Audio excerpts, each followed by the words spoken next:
ने दरवाजे की ओर हाथ बढ़ाया। एक ठंडा एहसास हुआ, लेकिन अगले ही पल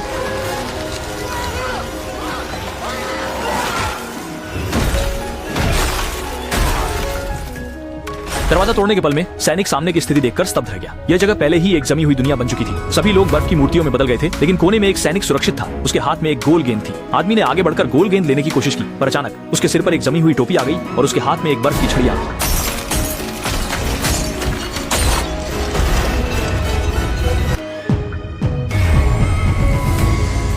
पल भर में ही 1000 साल बीत गए। एक कार न्यूयॉर्क की सड़क पर दौड़ रही है। बगल का मैनहोल कवर अचानक आकाश में उड़ गया और सीवेज से एक नीला राक्षस तेजी से बाहर निकला।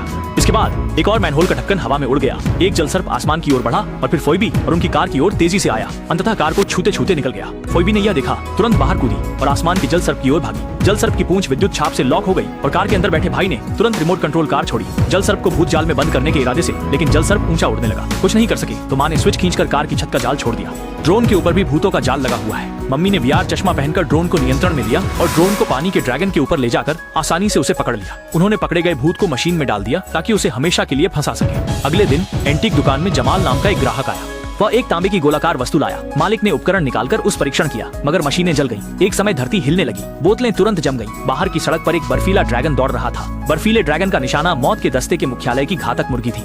मालिक ने सोचा, यह तांबे की गेंद जरूर कोई अपशकुन है। कुछ पैसे देकर जमाल को विदा कर दिया। इसके बाद वे तांबे की गेंद को मुख्यालय ले गए। यहाँ उन्होंने विभिन्न प्रकार के उच्च तकनीकी उपकरण देखे, जिनमें से एक आत्मा निकालने वाला सेंट्रीफ्यूज भी था। किसी भी वस्तु पर चिपके भूतों को इससे निकाला जा सकता था।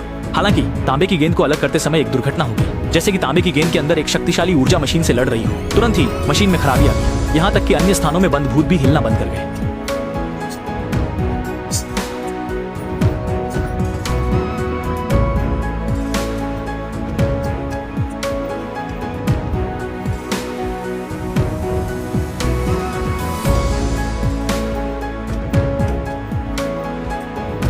बस दूरी पर्याप्त होने पर सभी भूत उसके नियंत्रण में आ जाएंगे। पर उन्होंने ध्यान नहीं दिया कि एक लाल रोशनी जैसा भूत पहले ही उनकी ओर आ चुका है। चुपके से निकल गया। सच्चाई जानने के लिए फीबी और उसके साथी लाइब्रेरी गए। पुरानी किताबों से उन्हें पता चला कि तांबे की गेंद के अंदर दानव राजा ग्रा का सील है और इस गेंद को स्थिर रखने की विधि एक काले गोल ट्यूब में दर्ज है। जैसे ही वे काले ट्यूब की सामग्री सुनने की कोशिश कर रहे थे, अचानक एक लाल रंग की रोशनी निकली, जिसने प्लेयर को नियंत्रित किया और काले ट्यूब को पास के कूड़ेदान में फेंक दिया। फिर कचरे का बैग बांधकर दौड़ गए। कुछ लोगों को अब जाकर समझ आया, तुरंत पीछा किया। आखिरकार दरवाजे के शेर की मूर्ति पर कचरे का बैग पाया। आदमी ने जैसे ही मूर्ति पर रखे काले पाइप को लेने की कोशिश की, तभी अगले पल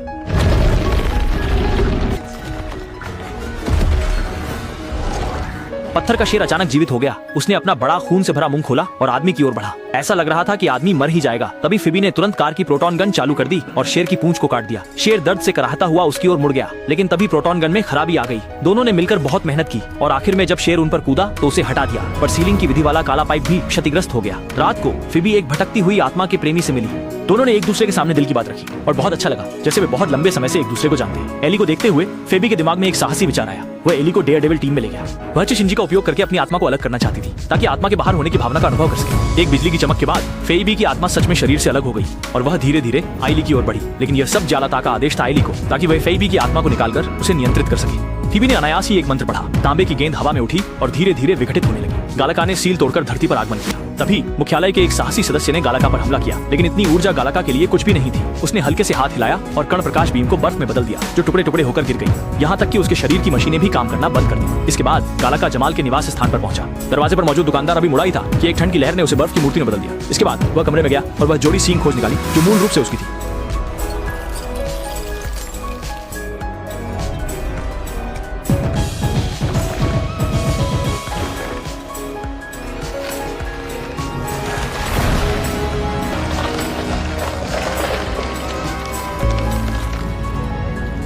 समुद्र तट पर पर्यटक अभी भी गर्मियों की आरामदायकता का आनंद ले रहे थे। अचानक आकाश में बादल घिराए। अनगिनत बर्फ के शूल पानी से बाहर निकल आए। लोग चारों ओर भागने लगे। काले बादल सूरज को ढककर अंधेरा कर देते हैं। बर्फ के शूल धरती की ओर फैल जाते हैं। जो पहले गर्मियों की तपन वाली शहर थी, वह पल भर में एक बर्फ से ढकी नगरी बन गई, मानो कयामत आ गई हो। काले बादल बर्फ के शूलों के साथ धीरे धीरे डेयरडेविल्स मुख्यालय को घेर रहे थे और इस समय सभी सदस्य पूरी तैयारी में थे। एक बाल वाहन अजीब ढंग से आगे बढ़ रहा है, जब तक कि वह एक स्टील के दरवाजे से टकराता नहीं। लाल रंग की प्रेतात्मा दरवाजे के अंदर घुस जाती है और डेयरडेविल टीम के सदस्य सतर्क मुद्रा में है।